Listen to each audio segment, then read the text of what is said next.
पहला पत्रस की किताब उसका 4वां अध्याय और उसके 12 वचन से हम देख रहे हैं। यस, मसीह के दुखों में दुखों में ठीक, हाँ, सहभागी अभी होना। सारी दुनिया मसीह के दुख को मना रही ना। भस्म मतलब राख, एक राख के जीवन को, दुख के जीवन को क्या कर रही हैं? मना रहे हैं, ठीक है कि नहीं? तो परमेश्वर का वचन, हम लोगों ने कोई वचन का सिलेक्शन नहीं किया कि ये वचन हम आज की तारीख में पढ़ेंगे या इन 40 दिन हम दुखों के बारे में देखेंगे, लेकिन परमेश्वर जानता है कि आवश्यकता क्या है। परमेश्वर को मालूम है हर एक चीजें, और वो आवश्यकता के अनुसार ही हमारे पास तक परमेश्वर के वचन को बता रहा है और पहुंचा रहा है। ठीक, आज 12 वचन से हम शुरू कर रहे हैं और 12 वचन का पहला ही वचन क्या लिखा हुआ है? मसीह के दुखों में हे सहभागी प्रियो, जो दुख रूपी अग्नि तुम्हारे परखने के लिए तुम में भड़की है। तो आज हमारे और आपके जीवन में दुख है। हाँ, हर एक इंसान के जीवन में दुख है, आंसू है, तकलीफ है, रोना है, पीड़ा है, दर्द है। हाँ, इसके भाग अलग अलग हो सकते हैं, इसके रूप अलग अलग हो सकते हैं, इसके रूप अलग अलग हो सकते हैं। जैसे बच्चों को पढ़ाई का दुख रहता है, होमवर्क का दुख रहता है, जागरे।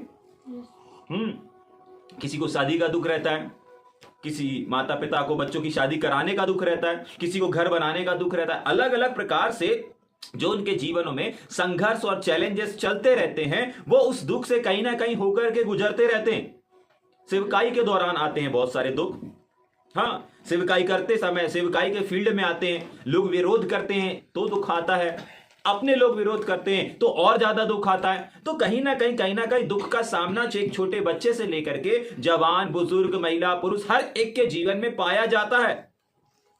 जागरे, विशेषकर अगर आप एक विश्वासी हैं, विशेषकर अगर आप एक मसीह हैं और इस आवाज को सुन रहे हैं, तो आपके जीवन में भी अगर आप अपने पर्सनल जीवन को देखेंगे, अपने सेवकाई को देखेंगे, अपने पारिवारिक जीवन को देखेंगे, अपने सेवकाई के क्षेत्र के जीवन को देखेंगे, अपने काम के क्षेत्र को देखेंगे, कहीं ना कहीं कोई ना कोई ऐसा दुख होगा जो आपके आसपास मंडरा रहा है, आपको परेशान कर रहा है, आपको बेचैन कर रहा है, आपको आगे बढ़ने से रोक रहा है, आपको आगे जाने से रोक रहा है। कोई ना कोई ऐसा दुख है जो आपके और हमारे जीवन में कहीं ना कहीं रहता है। लेकिन बाइबल हमको इन दुखों से कुछ सिखाती है।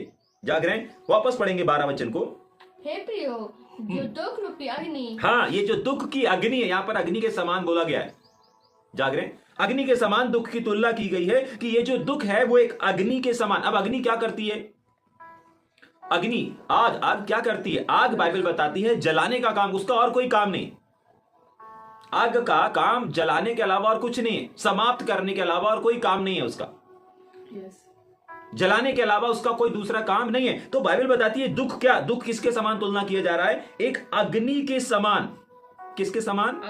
अग्नि। मतलब ये दुख किस लिए आ रहा है? समाप्त करने के लिए। ठीक है भैया, आपने बहुत बार बताया है कि दुख आता है हमको बढ़ाने के लिए, दुख आता है हमें एक स्तर से दूसरे स्तर पर ले जाने के लिए। ठीक, लेकिन दुख को अगर एक अग्नि के समान प्रेजेंस किया जा रहा है तो कुछ तो है जो जला रहा है। जाग रहे हैं? हाँ, मसीहों के जीवन में अगर दुख आता है तो कुछ तो है ऐसा जो जलता है। जाग रहे हैं? क्या जलता है? वापस पढ़ेंगे। हे प्रियो, जो दुख रूपी अग्नि हाँ, तुम्हारे परखने के लिए। किस चीज के लिए? तुम्हें परखने। हाँ, तो ये अग्नि क्या जलाएगी? क्या जलाएगी? एक सोने को जब आग में डाला जाता है तो उसमें जो डस्ट लगा रहता है, उसमें जो मैल लगा रहता है, उसमें जो गंदगी लगी रहती है, वो जो आग रहती है, वो जो भट्टी रहती है, वो क्या करती है? उस सोने में एक निखार को लेकर के आती है। मतलब उस आग ने जलाया तो सही, लेकिन सोने को नहीं जलाया। सोने के ऊपर, सोने के आसपास, सोने के ऊपर नीचे साइड में कहीं छुपा हुआ जो मैल था, उसको क्या कर दिया? जला दिया। इसका मतलब सोने के जीवन में अगर अग्नि आई, सोने के जीवन में अगर आग से जलती हुई, धधकती हुई भट्टी अगर आई है, तो वो भट्टी क्या कर रही है सोने के साथ में? क्या सोने को जला रही है? नहीं, लेकिन सोने के आसपास जो चीजें हैं, गंदगी है, मैल है, डुप्लीकेटपन है, उन सब को क्या कर देती है? जला देती। कौन? अग्नि। ठीक उसी प्रकार मसीहों के जीवन में ये जो दुख होता है ना, ये दुख जलाता है। लेकिन ये दुख जो है अग्नि के समान जलाता है, लेकिन किसको जलाता है? मसीहों को नहीं जला पाता। जाग रहे हैं? लेकिन मसीहों के जीवन में जो इर्द गिर्द ऐसी चीजें रहती हैं जो हमारे जीवन में एक सोने में दाग लगा रहेगा तो क्या रहेगा? उसको पेवर बोल पाएंगे, शुद्ध बोल पाएंगे? नहीं। जो हमारी शुद्धता को अशुद्धता में बदलती है ना, ये जो दुख आते हैं ना, छोटे छोटे दुख, जो भी दुख आपके जीवन में चल रहा होगा, वो आपको अग्नि के समान लगेगा जरूर, लेकिन आप उससे जलेंगे नहीं, लेकिन जलेगा कुछ और। जो भी आपको अशुद्ध कर रही होंगी, हो सकता है कोई आदत ऐसी होगी जो आपको अशुद्ध कर रही होगी, कोई ऐसी बात होगी, कोई ऐसी चीज होगी जो आपको अशुद्ध कर रही होगी, और आप उस परीक्षा में पड़ गए, आपके जीवन में वो दुख आ चुका है। लेकिन वो क्या करेगा? बाइबल ऐसा बताती है कि जो दुख रूपी अग्नि तुम्हारे परखने के लिए, क्या करने के लिए? परखने के लिए। सोने को पता है ऐसे कांच से नहीं परखा जा सकता, कुछ लोग एक्सपर्ट रहते हैं लेकिन उसके परखने के बाद भी उसको आग में डालते हैं। जाग रहे हैं? क्योंकि आग जिस चीज का प्रमाण पत्र देती है ना, कि आग जलने के बाद भी अगर कुछ चीज नहीं जल रहा है, अगर उसके अंदर जो चीज है वो निकल गई है, आग जो रहती है वो उसको प्रमाणित करती है कि नहीं ये पेवर है, नहीं ये असली है। उसी प्रकार दुख आपको प्रमाण पत्र देते हैं कि नहीं ये एक सच्चा विश्वासी है, ये एक अटल विश्वासी है, ये ना फिसलने वाला विश्वासी है, ना गिरने वाला विश्वासी है, ना ही डगमगाने वाला विश्वासी है। आपको मालूम बहुत सारे ऐसे लोग इस परखे जाने में डगमगा जाते हैं। दुख हर एक इंसान के पीछे है, हर एक इंसान का पीछा कर रहा है, विशेषकर मसीहों का पीछा करता रहता है। कौन? दुख। दुख की अग्नि हर एक इंसान का पीछा करती है, लेकिन बाइबल बताती है कि कौन उसमें क्या हो जाता है? फेल हो जाता है। अब जिनके पास प्रिकॉशन नहीं है, जिनके पास वो क्या हो जाते हैं? मायूस बैठ जाते हैं, उदास बैठ जाते हैं। समझ पा रहे हैं? वो दुख से हारेंगे नहीं। क्या करेंगे? हारेंगे नहीं। वो दुख से हारेंगे नहीं। लेकिन क्या लिखा हुआ है?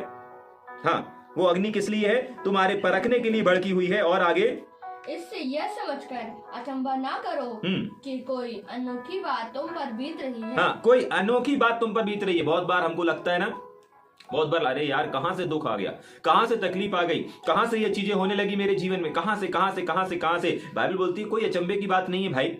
पहली चीज, जब आपके जीवन में दुख आ रहा है तो इसको क्या समझो कि ये मेरे जीवन में मेरे फेथ को क्या करेगी? निखार लेकर के आएगी। जैसे सोने को निखार देता है वो आग, वो भट्टी, वैसे ही आपके जीवन में अगर कोई भी दुख चल रहा हो तो निश्चय, अगर आप एक विश्वासी हैं, अगर आप यीशु मसीह के ऊपर विश्वास करते हैं, तो मैं इस बात की घोषणा करना चाहता हूं कि ये दुख आया है आपको परखने के लिए, आपके जीवन में एक निखार लाने के लिए, एक सुंदरता लेकर के आने के लिए, एक प्योरिटी लेकर के आने के लिए। ठीक है, तो आपको कुछ करना है जो 13 वचन में लिखा है। ठीक, पर जैसे जैसे हाँ, मसीह के दुखों में, जैसे जैसे दुखों में आगे बढ़ते हो, जैसे जैसे दुखों का तुम सामना करते हो, तो कुछ करो।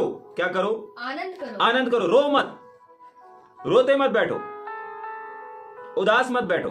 भैया कैसे नहीं रोए? दुख है, दुख पता कैसे चलेगा कि दुख आया? ठीक है, कोई बात नहीं, आ गया दुख, आ गया आंसू, हो गई तकलीफ, हो गया दर्द, कोई बात नहीं। बाइबल ऐसा बताती है, तिमुथियुस की पत्री में हमने इस बात को सीखा था कि हम अन्य जातियों के समान शोक ना करते रहें। देखिए, कोई धोखा देगा, कोई चोट पहुंचाएगा, दर्द होगा, तकलीफ होगी, अपना साथ छोड़ करके जाएगा, दुख होगा, तकलीफ होगी, आंसू बहेंगे। जाग रहे? लेकिन वो लोग क्या करते हैं, बाहर के संसारिक लोग क्या करते हैं? उसी दुख में बैठ जाते हैं, उसी दुख में ठहर जाते हैं। लेकिन बाइबल बताती है कि हम अन्य जातियों के समान, हम ऐसे लोगों के समान जिनके पास आशा नहीं, उनके समान शोक नहीं करते रहे, दुख नहीं मनाते रहे। बाइबल बताती है हमको क्या करना है। हमारे पास प्रकाशन है कि जैसे जैसे मसीह के दुखों में हम सहभागी होते हैं, शामिल होते हैं ना, आनंद करना है। क्या करना है? आनंद करना है। और क्या लिखा है? पढ़ेंगे, जिससे उसकी महिमा। हाँ, अगर आनंद करेंगे तो परमेश्वर की महिमा प्रकट होते समय भी हाँ, तुम आनंदित और मग्न होगे। जब परमेश्वर की महिमा प्रकट होगी उस समय भी आप आनंदित हो पाएंगे। और अगर आप इस समय आनंदित नहीं हो पा रहे तो उस समय भी आनंदित, वहां तक तो पहुंच ही नहीं पाएंगे। अगर आज के दुख को लेकर के, आज की छोटी सी समस्या को लेकर के अगर हम बैठ जाएंगे, रुक जाते ना बहुत सारे लोग। पूछते हैं भैया क्यों नहीं आए? अरे यार थोड़ा घर में झगड़ा हो गया था। तो क्या हो गया भैया? झगड़ा हो गया तो क्या हो गया?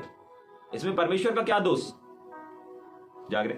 नहीं भैया, झगड़ा हो गया तो मन नहीं कर रहा था, मन नहीं कर रहा तो हम कैसे आराधना करेंगे, मन नहीं कर रहा तो हम कैसे सभा में जाएंगे, मन नहीं कर रहा तो हम कैसे करेंगे? जाग रहे?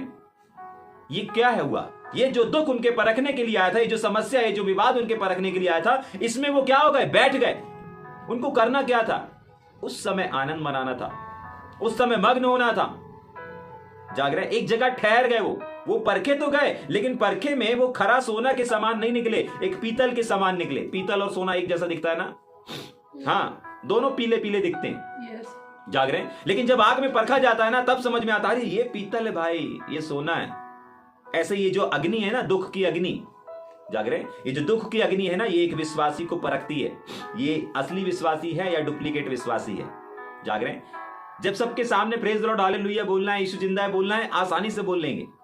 जब सब कुछ ठीक है, प्रभु बहुत आशीष देता है, प्रभु बहुत अच्छा है, प्रभु बहुत भला है, लेकिन जब दुख आ रहा है उस समय यीशु जिंदा है बोलना आपको दर्शाता है कि नहीं, आप एक अच्छे विश्वासी हैं, आप एक सच्चे विश्वासी हैं। ये होना बहुत जरूरी है। जैसे बच्चों के स्कूल में पेपर होना, एग्जाम होना, परीक्षाएं आना इनके जीवन में बहुत जरूरी है। परीक्षाएं नहीं आएंगी तो ये आगे नहीं जा पाएंगे, पहली क्लास से दूसरी क्लास में नहीं जा पाएंगे। जाग रहे हैं? 5 क्लास के 6 क्लास के व्यक्ति नहीं कहलाएंगे। जाग रहे हैं? ठीक उसी प्रकार अगर इस दुख से होकर के आप नहीं गुजरेंगे और अगर इस दुख में से आप क्या करके आगे नहीं जाएंगे, खरा नहीं निकलेंगे, तो आप भी एक अच्छे और सच्चे विश्वासी नहीं कहलाएंगे। लेकिन अगर आप इन दुखों को आनंद के साथ स्वीकार करते हो, हर्ष के साथ स्वीकार करते हो, भैया कैसे स्वीकार करें, हमारे साथ तो गलत हो रहा है, हमारे साथ तो अन्याय किया जा रहा है, बाइबल बताती है, इसका भी समाधान हमको देती है। जब लोग पहले पढ़ेंगे क्या, उस वचन को हम पढ़ेंगे, मत्ती की किताब 5वां अध्याय 11 और 12 वचन को पढ़ेंगे। मत्ती 5 उसका 11 और 12 वचन को पढ़ेंगे। मत्ती 5 उसका 11 और 12। मत्ती 5 अध्याय उसका 11 और 12 वचन। हाँ जल्दी से। धन हो तुम, हाँ, जब मनुष्य मेरे कारण हाँ, तुम्हारी निंदा करें, मेरे कारण तुम्हारी निंदा करें और सताएं और झूठ बोल बोलकर तुम्हारे विरोध में क्या करें, सब प्रकार की बुरी बातें कहेंगे। आगे तब आनंदित और मग्न होना। क्यों होना ये लिखा है यहाँ पर, क्योंकि तुम्हारे लिए। हाँ, क्योंकि तुम्हारे लिए यहाँ पर लिखा है। अभी अपन देख रहे हैं पहला पत्रस 4 उसके 13 में देख रहे हैं कि महिमा, और महिमा के साथ मत्ती 5 के 12 में हम क्या देख रहे हैं, क्योंकि तुम्हारे लिए स्वर्ग में क्या लिखा है, बड़ा फल है, बड़ा प्रतिफल है। आप बोलेंगे ना भैया दुख में कैसे आनंद मनाएं, आप वहां मत देखो, आप कहां पर देखो, स्वर्ग में आपके लिए बड़ा प्रतिफल है। आपको मालूम है मूसा के जीवन में एक ऐसा समय आया था कि मूसा या तो इस संसार को चुन ले, संसार की धन और दौलत को चुन ले, या फिर मसीह के कारण दुख को सिलेक्शन कर ले। इब्रानियों की किताब बताती है उसने उस राजमहल में सुख भोगने से बेहतर समझा कि मैं मसीह के कारण दुख उठाऊं। और पता है वो ऐसा क्यों कर पाया, कैसा इतना बड़ा निर्णय ले पाया। मूसा ने जब बड़ा हो गया, सयाना होकर, इब्रानी किताब में लिखा हुआ है, जब वो बड़ा हो गया, सयाना हो गया, तो उसने राजमहल का राजा बनने से बेहतर ये समझा कि मैं मसीह के लोगों के साथ मसीह के लिए दुख उठाऊं। कैसे उसने इस निर्णय को ले पाया? जाग रहे? बाइबल बताती है क्योंकि उसकी जो आंखें लगी थी ना, वो फल पाने की ओर लगी थी।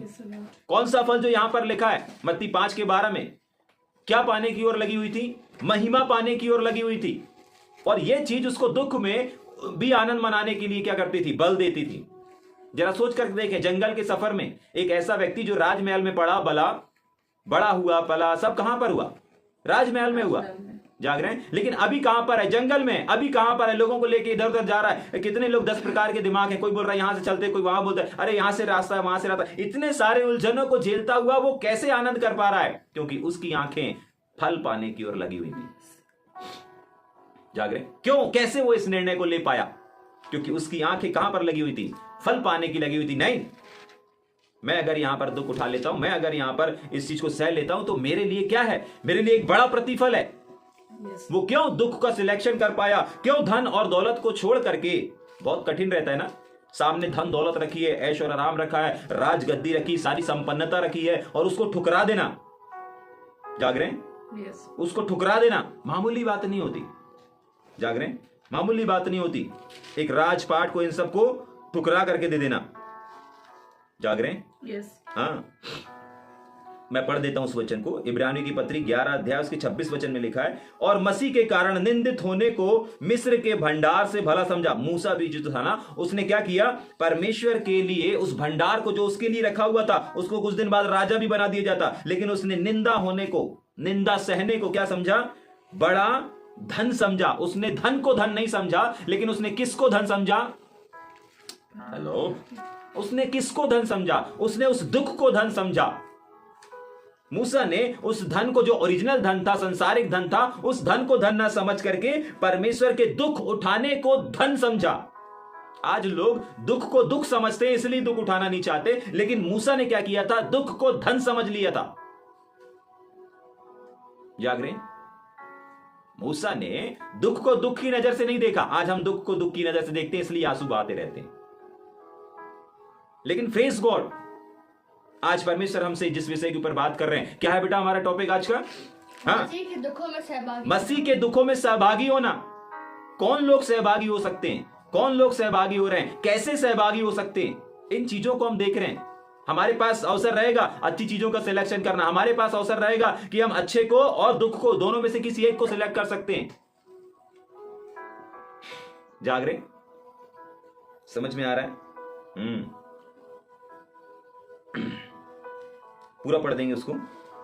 बड़ा धन समझा, क्यों? क्योंकि उसकी जो आंखें थी फल पाने की ओर लगी थी। ये जो फल पाने की आशा है ना, ये एक इंसान को बल देती है। मूसा को बल दिया गया, किसी व्यक्ति ने नहीं दिया, लेकिन उसकी दृष्टि ने उसको बल दिया।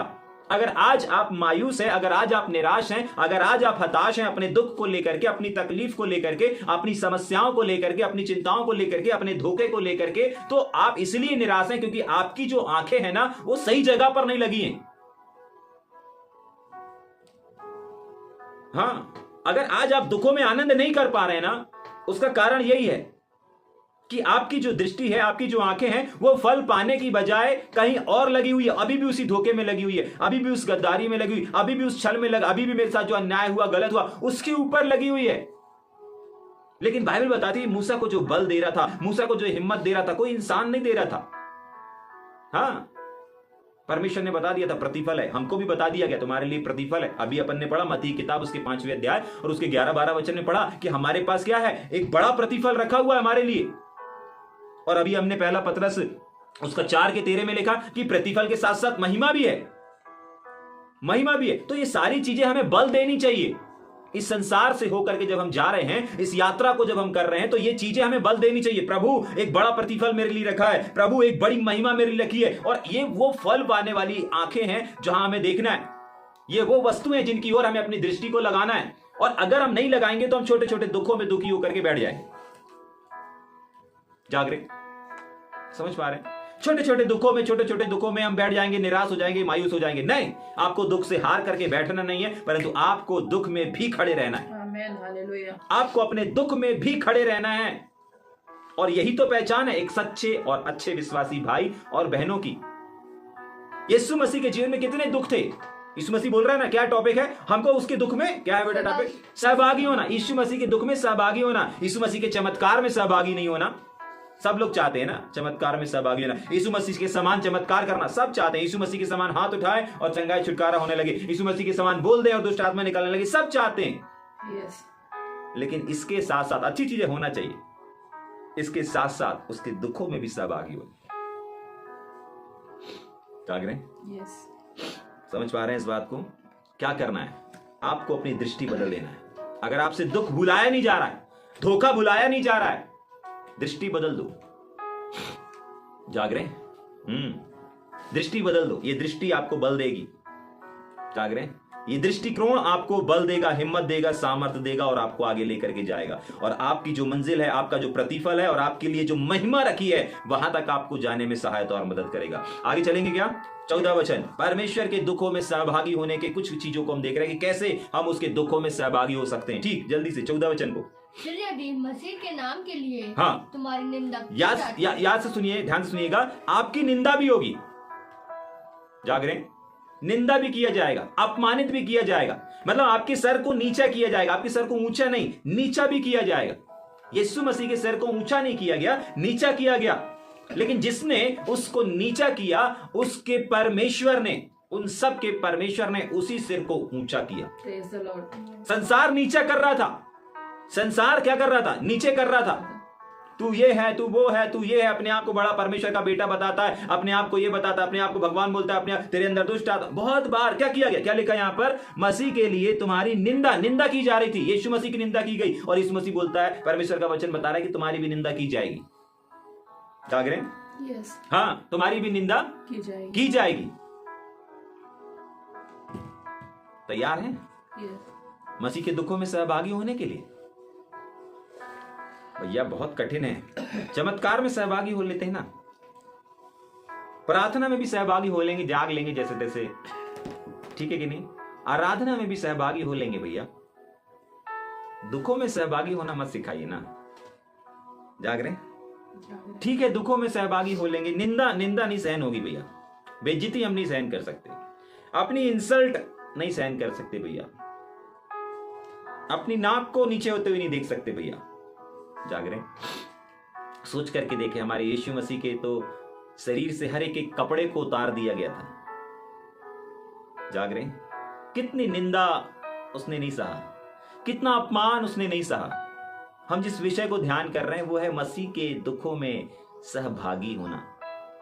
आज आपके कोई कपड़े तो नहीं उतार रहा ना, आज आपकी कोई दाढ़ी हाथ से खींच तो नहीं रहा है, आज किए भी होंगे निंदा, शब्दों से ही किए ना, अपमानित किए ना, कैसे किए? शब्दों से ही तो किए हैं।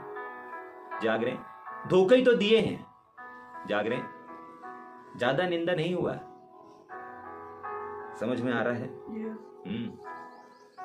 होना है, उसके दुखों में सहभागी होना है, क्योंकि अगर हमको उसके साथ राज्य करना है, अगर हमको उसके साथ जाना है, तो हमको उसके दुखों में भी सहभागी होना पड़ेगा।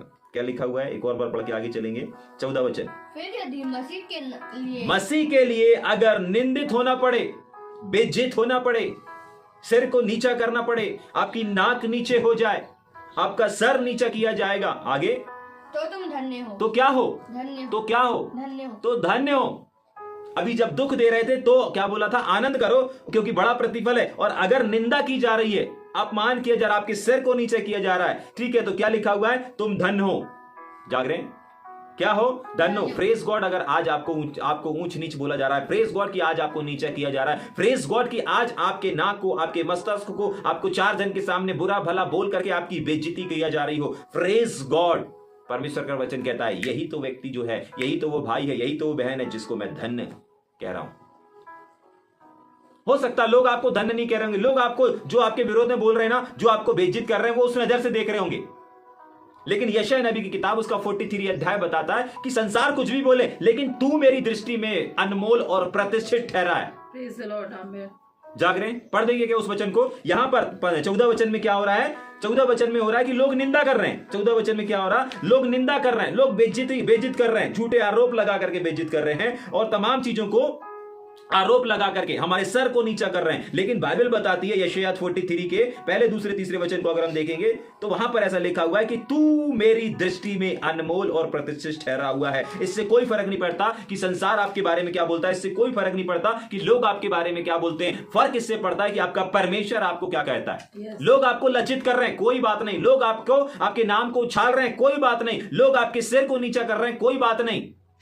लेकिन बाइबल हमको बताती है, परमेश्वर का वचन कहता है, यशायाह 43 उसके 4 में लिखा हुआ है कि तू मेरी दृष्टि में अनमोल और प्रतिष्ठित ठहरा है, और मैं तुझसे प्रेम रखता हूं, और इस कारण मैं तेरी शक्ति मनुष्यों को और तेरे प्रताप के बदले में राज्य के लोगों को तुझे दे दूंगा। आमेन, आमेन। जाग रहे हैं? तो परमेश्वर वो दे सकता है जो संसार नहीं दे सकता। परमेश्वर जब आपके लिए कह रहा है कि तू मेरी दृष्टि में अनमोल है, क्यों अनमोल है? क्योंकि आप परमेश्वर की वजह से दुख उठा रहे हैं, आप परमेश्वर की वजह से निंदा को सह रहे हैं। आपकी अगर निंदा हो रही है परमेश्वर की वजह से, आप परमेश्वर के पीछे चलने लगे हैं, इस वजह से आपकी निंदा हो रही है। आप प्रभु के मार्ग, प्रभु की अगुवाई में जब चलने लगे ना, तब लोग आपके विरोध में उठ खड़े हुए। और जितना भी विरोध हो रहा हो, जितना भी आपका अपमान हो रहा हो, कोई बात नहीं, इस वचन को पकड़ लीजिए, इस वचन को प्रकाशन बना लीजिए। अरे मेरे अपने लोग मेरे को गलत सोच रहे हैं, लेकिन मेरा परमेश्वर मेरे लिए कुछ कहता है। तू मेरी दृष्टि में अनमोल है बेटा, तू मेरी दृष्टि में अनमोल है मेरी बेटी। बिल्कुल चिंता नहीं कर, मैं तेरे साथ हूं। कोई साथ हो अथवा ना हो, कोई साथ दे अथवा ना दे, लेकिन मैं तेरे साथ में हूं। तुझे भी इधर उधर देखने की आवश्यकता नहीं है। परमेश्वर का वचन कहता है यशायाह 41 में कि इधर उधर मत ताक, क्योंकि मैं तेरा परमेश्वर हूं और अब मैं तुझे दृढ़ करूंगा। आमेन, हालेलुया। तू इधर उधर देख रहा था, ठीक है, इधर उधर देख रही थी, ठीक है, इधर उधर जा रहा था, कोई बात नहीं, लेकिन अब मैं तुझे दृढ़ करूंगा, मैं तेरी सहायता करूंगा, मैं तेरा दाहिना हाथ पकड़ करके तेरी सहायता करूंगा और तुझे पूंछ नहीं परंतु सिर बनाऊंगा। जाग रहे? देखिए, संसार आपको वही दे सकता है जो संसार में है, परमेश्वर आपको वही दे सकता है जो संसार परमेश्वर के पास में है। मैं हमेशा इस बात को बोलता हूं ना कि एक व्यक्ति दूसरे व्यक्ति को वही दे पाएगा जो उसके पॉकेट में होगा, जो उसके हृदय में होगा, जो उसकी आत्मा में होगा, वो लोगों की आत्मा में वही डाल पाएगा। अगर कोई नेगेटिव चीज आपके अंदर किसी के द्वारा आ रही है तो इसमें उसकी गलती नहीं, उसके अंदर नेगेटिव भरा है, इसलिए वो आपके अंदर भी नेगेटिव डाल पा रहा है। अगर कोई प्रकाशन आप तक डाल पा रहा है, आपके अंदर, आपके विवेक में, आपके हृदय तक अगर कोई प्रकाशन पहुंच पा रहा है, कोई पहुंचा पा रहा है, वो इसलिए पहुंचा पा रहा है क्योंकि उसके हृदय में प्रकाशन है। चाहे अच्छी चीजें हो चाहे बुरी चीजें हो, हम लोगों को वही दे सकते हैं जो हमारे पास है। जो हमारे पास नहीं है हम वो नहीं दे सकते। जो लोग आपको बेइज्जत कर रहे हैं, वापस पढ़ेंगे उसको, मसीह के नाम के कारण तुम्हारी निंदा की जाए, तुम्हारी बेइज्जती की जाए, तो तुम धन्य हो। क्यों धन्य हो? क्योंकि महिमा का आत्मा जो परमेश्वर का आत्मा है तुम पर छाया करता है। याद रखिए, जब जब आप अकेले होते हैं, जब जब आपके सिर को नीचा किया जाता है, महिमा का आत्मा यानी कि परमेश्वर का आत्मा आपको छाया कर लेता है। जैसे छाया करते हैं ना, एक छत्र छाया होती ना, जैसे बारिश हो रही है और आप एक ऐसी छत्र छाया में आ गए तो आपके पास बारिश नहीं आएगी, आपके आसपास बारिश होती रहती है। लेकिन जैसे एक छाया बन जाता है, छाया में आप आ जाते हैं या एक छतरी में आप छुप जाते हैं, तो क्या होता है, आपके सर में, आपके शरीर में पानी नहीं आ पाता। क्यों नहीं आ पाता? क्योंकि आप एक छाए हुए स्थान में आ चुके हैं। ठीक उसी प्रकार परमेश्वर का वचन कहता है, जब तुम्हारी निंदा की जाए, जब तुम्हारी बेइज्जती की जाए, जब तुम्हारा अपमान किया जाए, तो तुम धन्य हो। क्यों धन्य हो? क्योंकि परमेश्वर, महिमा का आत्मा जो कि परमेश्वर का आत्मा है, तुम्हारे पास आकर के कब्जा कर लेता है, छाया कर लेता है। वो आपको दिखेगा नहीं, वो आपको दिखेगा नहीं, वो आपको दिखेगा नहीं, लेकिन वो छाया से आपकी हिफाजत होगी। अगर आज दुखों के बावजूद भी अगर आज आप खड़े हैं, ये छाया है जो आपको नजर नहीं आ रही है, लेकिन वो छाया ने आपको क्या करके रखा है? कवर करके रखा है। बारिश हो रही है बाहर, लेकिन फिर भी आप तक बारिश नहीं पहुंच रही। इसका मतलब आप किसी एक ऐसे ठिकाने में पहुंच गए जहां बारिश नहीं पहुंच पा रही है। वो बारिश आपको गीला नहीं कर पा रही है, वो बारिश आपको भिगा नहीं पा रही है। क्यों? क्योंकि आप एक छाए हुए स्थान में हैं। ठीक उसी प्रकार ये दुख अगर आपको गिरा नहीं पा रहा है, ये लांछन, ये नामधराई और ये निंदा, ये बदनामी अगर आपको प्रभु से अलग नहीं कर पा रही है, इसका मतलब है कि परमेश्वर अपनी महिमा के साथ में, और परमेश्वर महिमा के आत्मा जो कि परमेश्वर का आत्मा है, आपको कवर कर लिया है, आपको छाए हुए में स्थान में कवर कर लिया है। यहां पर आप नहीं गए हैं। बहुत बार हम परमेश्वर के करीब जाते ना, हाँ, हम लोग स्तुति के द्वारा, आराधना के द्वारा, प्रार्थना के द्वारा हम परमेश्वर के करीब जाते हैं। लेकिन जब आप निंदाओं को सहते हैं, जब आप बेइज्जती को सहते हैं, तो बाइबल क्या बताती है? हम परमेश्वर के करीब जाते हैं? नहीं, परमेश्वर का आत्मा हमारे पास आता है। सोच करके देखें, इमेजिन करके देखें, परमेश्वर को सिंहासन से उठने के लिए, आपके करीब आने के लिए विवश कर देती है ये बदनामी, ये निंदा, ये आलोचना। जाग रहे? समझ में आ रहा है? हाँ, ये आलोचना, ये निंदा, ये बदनामी जो आपकी हो रही ना, ये परमेश्वर को विवश कर देती है कि प्रभु अब उठो और अपने महिमा के आत्मा, परमेश्वर का आत्मा इन बच्चों के ऊपर छाया करो। आपको परमेश्वर के पास जाने की आवश्यकता नहीं, परमेश्वर खुद आ जाएगा अगर आप अपने विश्वास में डटे। जाग रहे? समझ में आ रहा है? या ऊपर से जा रहा है? एक और बार पढ़ के आगे चलेंगे। फिर यदि मसीह के नाम के कारण अगर तुम्हारी निंदा होती है ना, तो तुमको कहीं जाने की आवश्यकता नहीं। खड़े रहो, शांत रहो, लड़ो मत, बहस मत करो। जब भी आपकी निंदा होए ना, यीशु मसीह के कलवरी क्रूस की यात्रा को याद रखना। जब यीशु मसीह को एक स्थान से दूसरे स्थान पर ले जाया जा रहा था ना, पता है क्या था? आने वाले अभी 40 दिनों में हम सीखेंगे। जब आपका विरोध होना तो खामोश हो जाओ। जब झूठा आरोप लगाया जा रहा है ना, यीशु मसीह क्या था?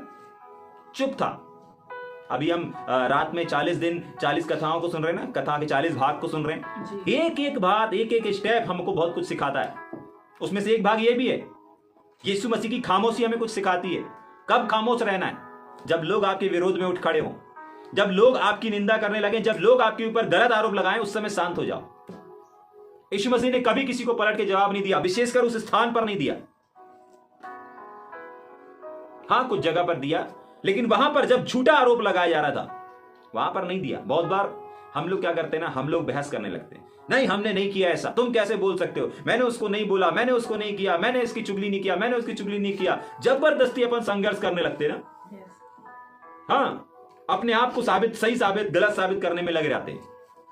अपने आप को सही, दूसरे को गलत साबित करने में लग जाते हैं। जाग रहे हैं? यीशु मसीह ऐसा नहीं किया। जब यीशु मसीह को कलवरी क्रूस पर चढ़ाया जा रहा था ना, यीशु मसीह ने ऐसा नहीं किया। एक सभा से दूसरी सभा लेके जाया जा रहा था, यीशु मसीह ने ऐसा नहीं किया, सफाई नहीं दी अपनी। समझ में आ रहा है? कोई सफाई नहीं दिया, चुपचाप रहा। बहुत बार आपको भी खामोश रहने की आवश्यकता है। जाग रहे? आप जब खामोश रहेंगे ना तो आपका परमेश्वर खामोश नहीं रहता। जाग रहे हैं? हाँ, आप खामोश हो जाएंगे, आपका परमेश्वर खामोश नहीं रह सकता। ठीक, परमेश्वर महिमा के आत्मा जो कि खुद परमेश्वर का आत्मा है तुम पर छाया करने के लिए आ जाता है। जरा सोच करके देखिए, लोग उपवास प्रार्थना रखते हैं, 3 दिन रखते हैं, 30 दिन रखते हैं, 40 दिन रखते हैं। प्रभु आपकी सामर्थ चाहिए, प्रभु आपका हाथ चाहिए, आपकी उपस्थिति चाहिए। प्रभु बोलता है मेरे लिए बदनामी को तो सहले, निंदा को सहले, मैं खुद आ जाऊंगा, तेरा बिना बुलाए आ जाऊंगा। जाग रहे हैं? समझ में आ रहा है? Yes. ठीक, आगे चलेंगे जल्दी से, 15 वचन को पढ़ेंगे। तुम में से हाँ, तुम में से कोई व्यक्ति हत्यारा या चोर हाँ या कुकर्मी होने या पराये काम में हाथ डालने के कारण दुख ना पाए। अभी आज हम आने वाले दिन में सीखने वाले हैं, जैसा कि कल मैंने बताया था कि आने वाले कल में हम इस बात को सीखेंगे कि कौन कौन से वो दुख हैं जो संसार के दुख हैं और कौन कौन से वो दुख हैं जो मसीह के दुख हैं। जाग रहे हैं? अगर हम इस दुख की गाथा को सुन रहे हैं, इस 40 दिन की कथा को सुन रहे हैं, क्रूस की कथा को सुन रहे हैं, क्रूस की कथा के महत्व को हम लोग सीखेंगे, देख रहे हैं, तो उसमें से हम ये 2 भाग भी हमारे पास आने वाले हैं कि कौन कौन से दुख हैं जो संसारिक दुख को हैं, जो संसारिक दुख। अब सब दुख, कोई भी दुख आपके पास चल रहा होगा, हर दुख को मत बोलिएगा ये प्रभु की ओर से नहीं। अरे आपने क्या करने के बाद, चोरी करने के बाद अगर आपको डंडे पड़ गए तो परमेश्वर की तरफ से थोड़ी दुख आया। जाग रहे? आपने किसी के घर में जाकर के चोरी कर लिया और चोरी करते समय आप पकड़े गए और सब लोगों ने दिया दे दनादन और सुझा दिया आपको, ठीक है कि नहीं? अब आप घर में आकर के प्रभु धन्यवाद इस दुख के लिए, मैं इस दुख के लिए अरे जाग रहे? हाँ, यही तो लिखा है, अगर तुम हत्या करने के द्वारा, चोरी करने के द्वारा, कुकर्म करने के द्वारा, पराये काम में हाथ बहुत बार लोग होता है ना, पराये लफड़े में हाथ डाल देते हैं। जाग रहे हैं? बहुत बार आप लोगों ने सुना होगा, पति पत्नी आपस में झगड़ रहे थे, तीसरा आया दोनों को समझाने के लिए, दोनों ने मिलकर तीसरे को मार दिया। भैया बहुत दुख हो गया, हम तो सही करने के लिए। अरे परमेश्वर का वचन कहता है किसी के लफड़े में टांग मत अड़ाओ भाई। जाग रहे हैं? नीति वचन की किताब में लिखा है राह चलते हुए किसी बखेड़े में हाथ मत डाल देना। जाग रहे हैं? वरना संकट तेरे ऊपर मंडरा जाएगा। अरे पति पत्नी आपस में लड़ रहे, तुम काहे को बीच में चले गए? तुम पति को बुरा बोलोगे पत्नी खड़ी हो जाएगी, पत्नी को बुरा बोलोगे पति खड़ी हो जाएगा, नहीं मेरे जीवन साथी है, मुझे उसके साथ, तुम कैसे बोल रहे? दोनों मिलकर आपकी सुटाई चालू हो जाएगी। फिर आप प्रभु के पास हाथ फैला के ये मत बोलिएगा प्रभु हमने आपके लिए दुख उठाया। प्रभु बोलेगा नहीं ये वाला दुख मेरे वाला दुख नहीं है भाई। जाग रहे? तो आने वाले दिनों में हम सीखेंगे इन चीजों को, लेकिन आगे चलेंगे जल्दी से। 16 वचन, पर यदि मसीह होने के कारण, मसीहत के कारण, यीशु मसीह की वजह से अगर दुख पाते हो तो लज्जित ना हो। ऊपर अब 14 वचन में देखा था कि लज्जित करेंगे, लेकिन तुम अगर मसीह के कारण लज्जित किए जा रहे हो, देखिए आप कहीं से चोरी कर लेंगे, कहीं से कुछ गलत कर लेंगे, किसी के साथ जिगी में घूमते हुए पकड़े गएंगे तो आपका सिर नीचा हो जाएगा। लेकिन वो वाले लज्जितता को यहां पर नहीं बोला जा रहा है, लेकिन मसीह के कारण अगर लज्जित हो रहे हैं। जाग रहे हैं? तो क्या लिखा है? लज्जित ना हो। आगे, पर इस बात के लिए परमेश्वर का धन्यवाद हो। जाग रहे? इस बात के लिए धन्यवाद नहीं देना प्रभु चोरी करके या चोरी करने गए थे, कुकर्म करने गए थे प्रभु, वहां पे बहुत दुख मिल गया हमको। जाग रहे? नहीं, इस बात के दुख के लिए प्रभु को हाथ उठा के धन्यवाद नहीं देना। लेकिन अगर मसीह के कारण, सुसमाचार के कारण, प्रचार करने के कारण, गांव शहर जाने के कारण, परमेश्वर की सही राह पर, सही प्रकाशन में चलने के कारण अगर दुख आता है, तब परमेश्वर को धन्यवाद देना। धन्यवाद प्रभु, अपने हाथों को उठा करके देना। धन्यवाद प्रभु इस दुख के लिए कि मैं आपके लिए एक दुख को सह सका, मैं आपके लिए इस लज्जा को सह सका, मैं आपके लिए इस बदनामी को सह सका, मैं आपके लिए इस मार को सह सका, मैं आपके लिए इस आरोप को स्वीकार कर सका, आपके लिए मैं बेइज्जत हो सका।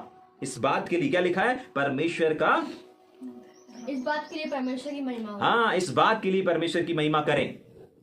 जाग रहे हैं? परमेश्वर को धन्यवाद करें। प्रभु धन्यवाद, आपने मुझे अपने लिए दुख उठाने में एक भाग को बनाया, दुख उठाने के लिए मुझे सहा, मुझे अवसर दिया। ठीक, आगे पढ़ेंगे जल्दी से, क्योंकि वह समय आप। हाँ, ध्यान सुनिए, ये सब हमें मसीह के दुखों में सहभागी होने के लिए क्यों उत्साहित कर रहा है?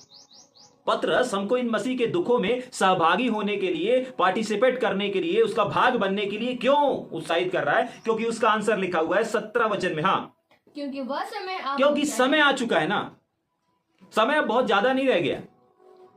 जाग रहे? ऐसा समय बहुत, जैसा जो लोग सोच रहे हैं कि बहुत समय बाकी, बहुत, ऐसा समय नहीं है। अब समय आ पहुंचा है। अगर ये वचन या अगर ये बातें आप तक पहुंच रही है तो समय आ चुका है, समय पहुंच चुका है। ठीक, क्या कैसे पहुंच गया, पढ़ेंगे कि पहले परमेश्वर के लोग का न्याय पहले किया जाए। परमेश्वर के लोगों से ही शुरुआत होनी है। क्या शुरुआत होनी है? तुमने कैसे भेड़ को चलाया, तुमने कैसे चर्च को चलाया, तुमने कैसे सिखाया, कैसे लोगों की काउंसलिंग करी, कैसे लोगों को लीड किया, कैसे लोगों का इस्तेमाल किया, कैसे तुमने अपने फायदे के लिए उनका इस्तेमाल किया। तमाम चीजें जो एक विश्वासी भाई और बहन कर रहे हैं, पहले जो न्याय होगा, पहले किसका न्याय होगा? क्या लिखा है? परमेश्वर के लोगों का न्याय किया जाएगा। और अगर इस न्याय के दौरान, पढ़ेंगे उसके आगे, और अगर इस न्याय के दौरान हम ही से होगा, उसके आगे, और जबकि न्याय का आरंभ हाँ, हम ही से होगा तो उनका अंत तो उनका क्या अंत होगा? हाँ, जो परमेश्वर के सुसमाचार को नहीं मानते, जो परमेश्वर के सुसमाचार को नहीं मानते। जब हमारा न्याय सुसमाचार के अनुसार होगा, याद रखिएगा, तो हमको अगर लेखा देना है ना, तो हमको सुसमाचार के अनुसार देना है। भैया हमारे पास तो वचन है, परमेश्वर बोलेगा ठीक है, तुमने इसकी गाइड किया ना, जैसे अभी हम स्टार्टिंग में देख रहे थे। अगर आपके पास लोग हैं, अगर आपके पास भेड़ हैं, अगर आपने किसी को एक भेड़ के पास सुसमाचार सुनाने से जाने से रोका, तो परमेश्वर पूछेगा कि मेरे वचन में कहां लिखा है कि एक व्यक्ति, 10 व्यक्ति, 25 व्यक्ति हैं तो वहां पर मीटिंग नहीं लेना, 10 व्यक्ति हैं तो वहां मीटिंग नहीं लेना, कोई एक बंदा भी है, कोई एक विश्वासी भी है तो वहां पर मीटिंग नहीं लेना। कहां लिखा मेरे वचन में? कहां लिखा बताओ? कहां लिखा है विभाजन? कहां लिखा है कि अलग अलग काम करो, अलग अलग सेवा करो? कहां लिखा? अगर आपने किसी को बोला जागरे हमें आपके साथ काम नहीं करना, हमें आपके साथ सेवा नहीं करना, अगर आपने किसी को गाइड किया कि नहीं उससे संसारिक लोगों से शादी कर लो, तो आपके हर एक एक गाइडेंस का, हर एक एक कमांड का हिसाब लिया जाएगा, और वो भी परमेश्वर के सुसमाचार के अनुसार। अगर आपने किसी को गाइड कर दिया, अरे देखो समाज के चलते अविश्वासी से भी शादी कर लीजिए, कुछ नहीं होता, बाद में आ जाएंगे, जागरे परमेश्वर पूछेगा कहां लिखा है? हमारा न्याय सुसमाचार के अनुसार होगा। तुमने कौन से वचन से उसको गाइड किया, कौन से वचन से तुमने उसको काउंसलिंग किया, पूछा जाएगा। Yes. किसी को सेवकाई से रोके, कौन से वचन से रोके?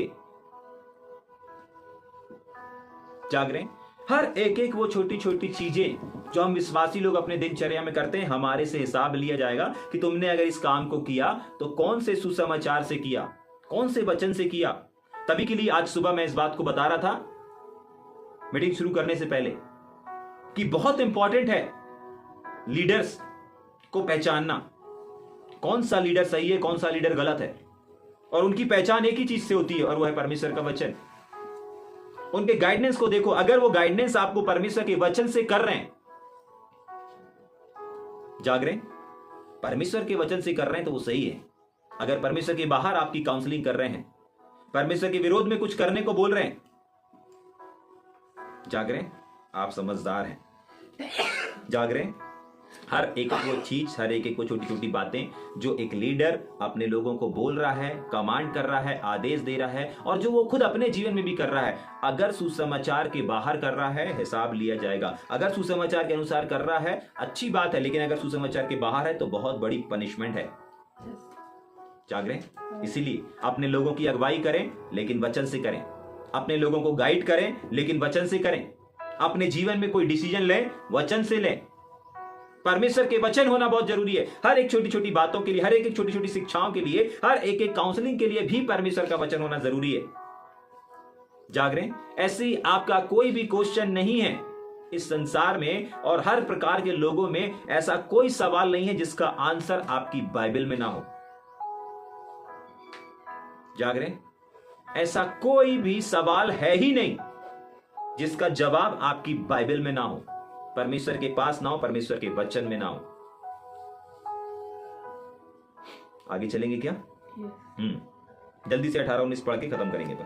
और यदि धर्मी व्यक्ति ही कठिनाई से उद्धार पाएगा, सिर्फ धर्मी लोग ही कठिनाई से उद्धार पाएंगे, लेकिन ये भी आसान नहीं है क्योंकि उनको भी हिसाब देना पड़ेगा। ठीक, आगे। तो भक्तिहीन, हाँ, जो मसीह को नहीं जानते, जिनका जीवन भक्ति वाला है ही नहीं, उनका क्या होगा? आगे। भक्तिहीन और पापी का हाँ, क्या ठिकाना? हाँ, इसलिए जो हाँ। परमेश्वर की इच्छा के अनुसार दुख उठाते हैं, यह ध्यान से सुनिए, हमको मसीह के दुखों में सहभागी होने वाले को फोकस करना है कि इसीलिए अगर आप परमेश्वर की इच्छा के अनुसार दुख उठाते हैं, जीवन व्यतीत नहीं लिखा है, आनंद नहीं लिखा है, लेकिन अगर दुख उठाते हैं तो आगे वे भलाई करते हुए, क्या करना है उनको? भलाई करते दुख हुए, उठा रहे हैं तो दुख अगर आपके जीवन में है तो भी आपको भलाई करना है। चाहे आपको किसी ने कितना भी दुख दिया हो, चाहे आपको किसी ने कितनी भी तकलीफ दिया हो, अगर आपको अवसर मिल रहा है, अगर आपके पास मौका है उनके लिए भलाई काम करने का, भले कामों करने का, आपको उनकी भलाई करना है। आपको उनके भले के बारे में सोचना है, आपको अपने कदमों को बढ़ाना है उनकी भलाई करने के लिए। यह मसीह जीवन है। यीशु मसीह को जो व्यक्ति भाला मार रहा था, कल रात में मैं इस बात को बता रहा था कि यीशु मसीह को जो व्यक्ति भाला मार रहा था, जो सैनिक ना, वो एक आंख से अंधा था। और जैसे ही यीशु मसीह को भाला मारा गया ना, यीशु मसीह के पेट से पानी निकला और वो पानी उसकी आंख में गया और वो देखने लगा। जाग रहे? क्या करने लगा? वो देखना शुरू कर दिया, देखना शुरू कर दिया। और बाइबल बताती है ये है प्यार। जब पहली वाणी बोला गया तो पहली वाणी वो बोला गया जब लोग यीशु मसीह को मार रहे थे, जब लोग यीशु मसीह का तिरस्कार कर रहे थे, उसको कांटों का ताज पहना दिया गया था, उसको क्रूस पर चढ़ाया जा रहा था और उसकी हंसी ठट्टा किया जा रहा था। उस समय यीशु मसीह पहली वाणी को बोलते कि हे पिता, इनको क्षमा कर, क्योंकि ये नहीं जानते क्या कर रहे हैं। ये प्यार है। बदले में धोखा मिल रहा है, बदले में बदनामी मिल रही है, बदले में झूठे आरोप मिल रहे हैं और बदले में पलट करके यीशु मसीह कुछ दे रहे हैं, और वो है प्यार, वो है भलाई। पिता, इनको क्षमा कर, ये नहीं जानते क्या कर रहे हैं। आने वाले दिनों में हम सीखेंगे। जाग रहे? क्या लिखा हुआ है? इसलिए जो परमेश्वर की इच्छा के अनुसार दुख उठाते हैं, वे भलाई करते हुए अपने अपने प्राणों को विश्वास योग्य सृजनहार के हाथों में क्या करते हैं? सौंप दें। आप अपने लिए मत लड़ें, अपने लिए बहस मत करें, अपने लिए रोना मत रोते रहें। आपके साथ जो भी हो रहा है, दुख आ रहा ना, परमेश्वर के हाथों में सौंप दें। कहें एक वचन को पढ़ेंगे, इस वचन को पढ़ के खत्म करते हैं वरना एक लास्ट वचन को पढ़ेंगे। और भजन संहिता उसका 31 का 5, भजन संहिता 31 का 5 पढ़ेंगे। भजन संहिता 31 उसका 5। मैं अपनी आत्मा को तेरे हाथ में सौंप देता हूँ। क्या करता हूँ? तेरे हाथ में सौंप देता हूँ। हाँ, मैं अपनी आत्मा को तेरे हाथों में सौंप देता हूँ। समझ में आ रहा है? सिर्फ आत्मा को नहीं, अगर कोई केस हुआ, अगर कोई मैटर्स हुआ, अगर कोई विवाद हुआ, अगर कोई आलोचना हुआ, अगर कोई निंदा हुआ, आपको उसी निंदा को क्या करना है? प्रभु, इस बेइज्जती को मैं आपके हाथों में सौंप देता हूं। आपको झूठा आरोप, प्रभु इस झूठा आरोप लगाया गया, इस झूठे आरोप को मैं आपके हाथों में सौंप देता हूं। बेवजह मुझे बोला गया प्रभु, बेवजह मेरी बेइज्जती की गई, बेवजह मेरे सिर को नीचे किया गया प्रभु, ठीक है प्रभु, इन सारी चीजों को मैं आपके हाथों में सौंप देता हूं। मत लड़ो, मत केस करो, मत विवाद करो। अन्याय हुआ, गलत हुआ, ये हुआ, वह हुआ, कुछ नहीं, उठाओ उन चीजों को अपने हाथों में और प्रभु मैं इसको आपके हाथों में सौंप देता हूं, मैं इसको आपके हाथों में सौंप देती हूं। जाग रहे हैं? देखिए, जब आप नहीं लड़ेंगे ना तो आपका परमेश्वर आपके लिए लड़ेगा। एक ही युद्ध है, चाहे आप लड़ लो चाहे परमेश्वर लड़ ले। जाग रहे हैं? हर एक वो बदनामी, हर एक वो निंदा, हर एक वो दुख जो आपके जीवन में आ रहे हैं। आपको मालूम है, कुछ साल पहले उड़ीसा में इतना सताव हुआ। एक फैमिली, आप सब जानते हैं उनको, उनके एक फिल्म भी बनी है। जाग रहे हैं? उनको, वो जो सुसमाचार का कार्य कर रहे थे, उनके पूरे के पूरे फैमिली को क्या किया गया? एक कार के अंदर जला दिया, जिंदा जला दिया गया। उन्होंने कोई विरोध नहीं किया, कोई विरोध नहीं किया। आज उड़ीसा के अंदर बेदारी है। कुछ साल पहले एक शहर में एक छोटी सी फैमिली रहती थी। उस फैमिली में छोटा सा परिवार था। उस परिवार के जो मुखिया थे, पति पत्नी थे, बच्चे थे। वहां पर कुछ विरोधियों ने आकर के, वो जो सुसमाचार सुनाया करता था, गली गली जाकर के, गांव गांव जाकर के, उसके पति को मार दिया। उस पत्नी के पति को मार दिया गया विरोधियों ने। पहले सताते थे और इतना सताया कि उसको मार दिया। जान चली गई। अब लोगों ने देखा, पुलिस आई, उन लोगों को पकड़ के ले गई, लेकिन वो पत्नी जिसका पति मर चुका है, वो अपने बच्चों को लेती है और थाने चली जाती है। थाने में पहुंचने के बाद बोलती है, मेरे पति तो मर गए हैं, मेरे पति चले गए इस संसार से, लेकिन मैं इस भाई को क्षमा करती हूं, कृपया करके इसको छोड़ दीजिए। जाग रहे हैं? यस। मैं इस केस को, मैं कोई केस नहीं करना चाहती, मैं इस केस को, इस बात को मैं अपने परमेश्वर के हाथों में सौंपती हूं। क्या हुआ? वो विरोधी की पूरी टीम प्रभु यीशु मसीह को ग्रहण कर लिए।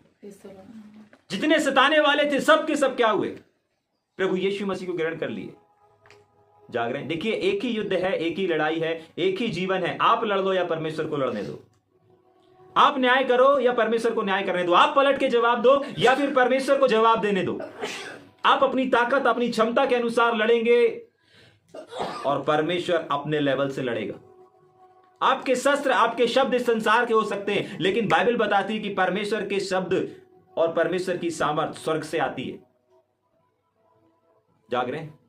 समझ में आ रहा है? कोई भी बात, कोई भी विवाद, कोई भी अपमान, कोई भी दुख है आपके जीवन में क्यों ना चल रहा हो, जिस भी वजह से, जिस व्यक्ति की वजह से क्यों ना आया हो, उसको उठाएं और परमेश्वर के हाथों में सौंप दें और कहें, वापस पढ़ेंगे बेटा उस वचन को, कहें अपने परमेश्वर से उसको उठाने के बाद कि हे पिता, मैं अपने इस केस को, मैं अपने इस चीज को, मैं अपने इस विवाद को, मैं अपने इस झगड़े को, मैं अपनी इन चीजों को आपके हाथों में सौंप देता हूं। अगर आप सौंपने तैयार हैं, परमेश्वर आपके केस को लेने के लिए तैयार है। परमेश्वर आपको ग्लोरी देने के लिए तैयार है। परमेश्वर आपको वो महिमा देने के लिए तैयार है। परमेश्वर आपको वो प्रतिफल देने के लिए तैयार है, जिस प्रतिफल की वादा हमने आज मत्ती की किताब उसके 5वें अध्याय 11-12 वचन में देखा। हमने परमेश्वर आपको वो देने तैयार है जिसका वादा परमेश्वर ने पहला पत्रस उसका 4 अध्याय उसके 13 वचन में किया। अगर आप तैयार हैं तो थोड़ी देर अपनी आंखों को बंद करेंगे, हम प्रार्थना करेंगे। शागादी रिमा सखा ठुला रबाना जिल्दा बिदी यहा ग्रियान थला मंडल रोबगो शिबगे तेरे ब्रेगे। पिता, हम धन्यवाद करते हैं प्रभु आज आपकी आवाज के लिए प्रभु।